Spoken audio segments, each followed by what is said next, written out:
We're on your side tonight asking, are you addicted to your phone? We have been asking you to vote on WBTV.com, and here are the results we got. You see the two options there. You rarely check or you're constantly checking. We're leaning towards the constantly checking feature there, which is probably honest for lots of folks. Now today, Apple announced an initiative to help you put the phone down once in a while. It's called the Digital Health Initiative. You can use it to monitor how much time you spend on your phone and on certain apps. Google rolled out a similar function as well. In Google, you can set a timer for how long you can use certain apps and even activate a feature that will put your phone on Do Not Disturb mode when you place it face down. But what's so wrong with using your phone a lot, and when does it become a problem? Good questions. We asked a professional counselor, and she has the answers.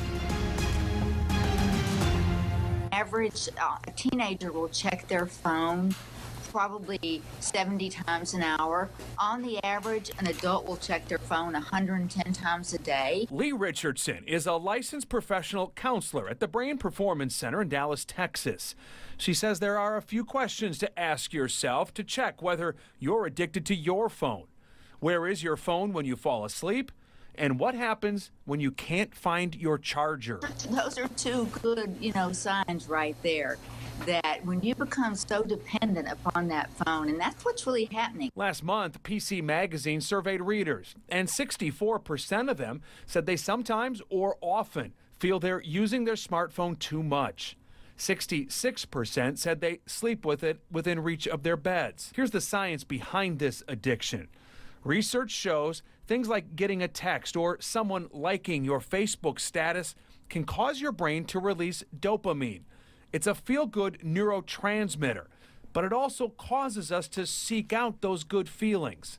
It's the main culprit for why you keep checking your phone and hoping a notification will pop up. Does it worry you about children particularly and undeveloped brains, not fully developed yet, and what impact that might be having long term? Absolutely. The frontal lobes, that's the part of the brain where you make good decisions, you think things through, you're not impulsive.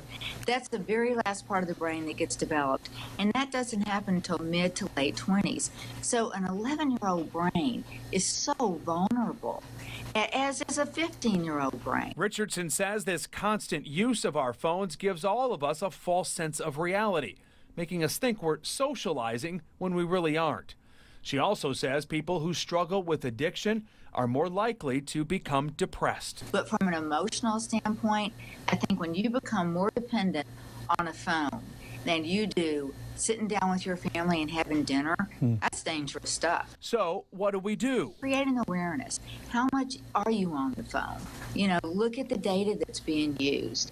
Identify some timeouts for technology.